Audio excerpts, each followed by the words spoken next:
know that much may happen here, but above all, do not forget this. You may trust in me. We cradle each other's lives, and what threatens one of us threatens us both. And if you find you cannot trust me, trust in your training, trust in yourself. Never doubt what you have done. All your decisions have brought you to this point. And now, perhaps, they shall see what you have become.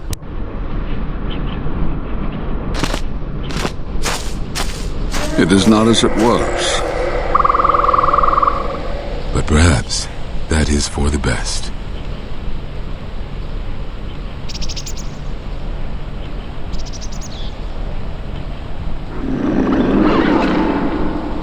We were wondering when you would arrive. This moment has taken some time to reach us, and I imagine you have many questions. Or perhaps you've come for revenge. Did you not go to join him? No, it is a battle he must face alone. But Atris, she has not come. Of course she has not. It is not an easy thing to explain. Surely you are familiar with force bonds. It is the bond that develops between apprentice and master when one truly understands another. It is developed over time through understanding of each other. Yet you do it so easily, and we do not know why. You make connections through the Force, and it resonates with those who travel with you. The resonance is even greater when they, too, are Force-sensitive. Your actions affect others more than you know. You draw others to you, especially those strong in the Force. When you suffer, their spirit echoes it. And when they are in pain, their pain becomes yours. And that is why the Mandalorian Wars echo within you still. We did not cut you off from the Force. You were merely deafened to it. Because of that last battle of the Mandalorian Wars. The screams of countless thousands, Jedi and Mandalorians, crushed by the planet's gravity, annihilated. Their lives still scream across the surface of that dead planet, and within you. To hear the Force over such pain, it is not possible. It was too much for any Jedi to endure, and it is a wonder that you did not die there when thousands perished. All those you had fought with and struggled with. You cut yourself off because you had to if you were to survive. You had hints of it in the war on Doxon. Malachor was simply the final blow. You were deafened. At last, you could hear. You were broken. You were whole. You were blinded. And at last, you saw. When you returned to us, we saw what had happened. You carry all those deaths at Malachor within you. And it has left a hole, a hunger that cannot be filled. In you, we saw a wound in the Force. In you, we saw the end of the Force. You are a cipher, forming bonds, leeching the life of others, siphoning their will and dominating them.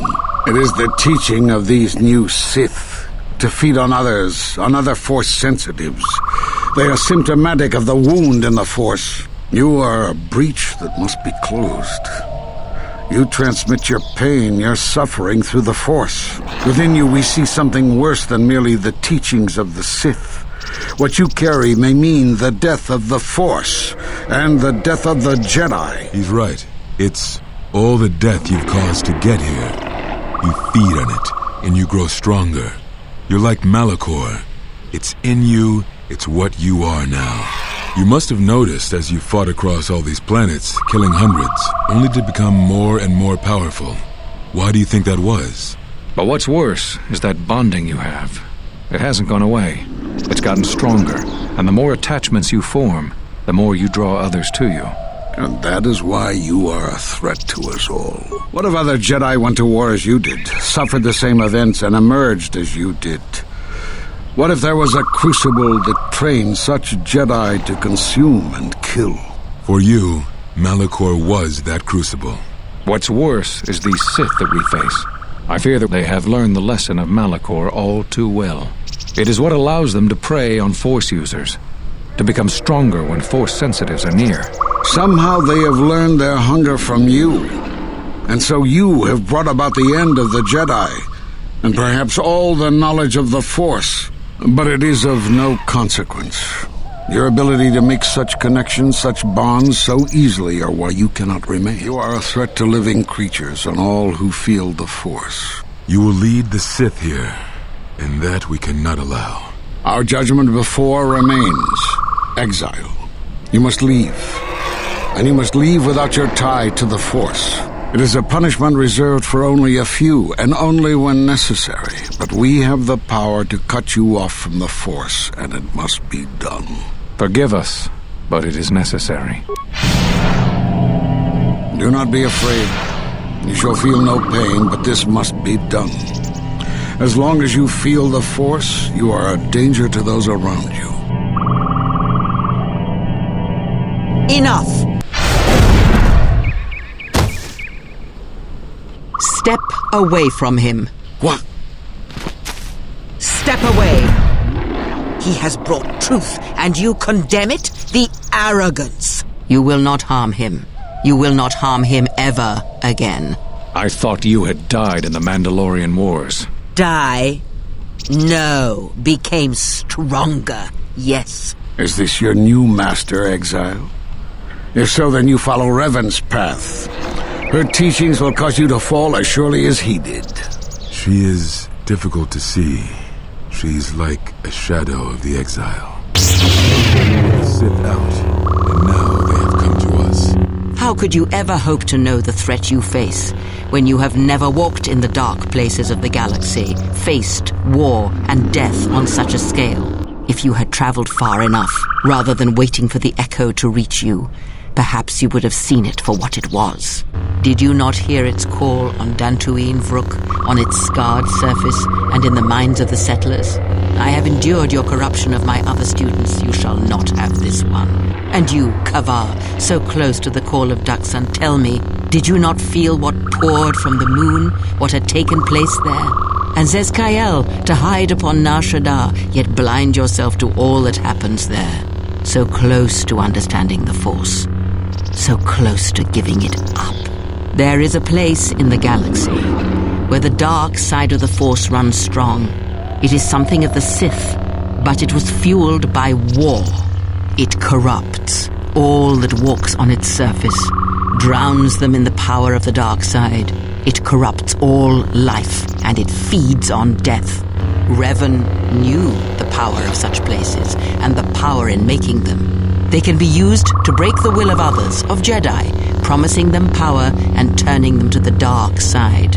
Did you never wonder how Revan corrupted so many of the Jedi, so much of the Republic, so quickly? The Mandalorian Wars were a series of massacres that masked another war, a war of conversion, culminating in a final atrocity that no Jedi could walk away from, save one. And that is what I sought to understand.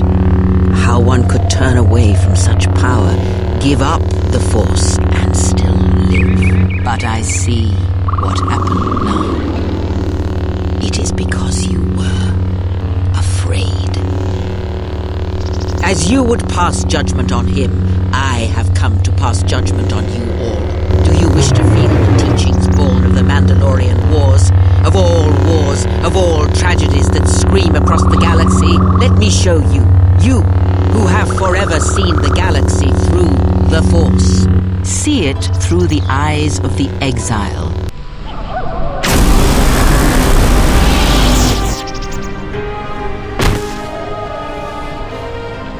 You. Oh, yes. At last, you see. I am one of the Sith, it is true. I must answer for my actions, and it is my wish that only Atris hear my answers.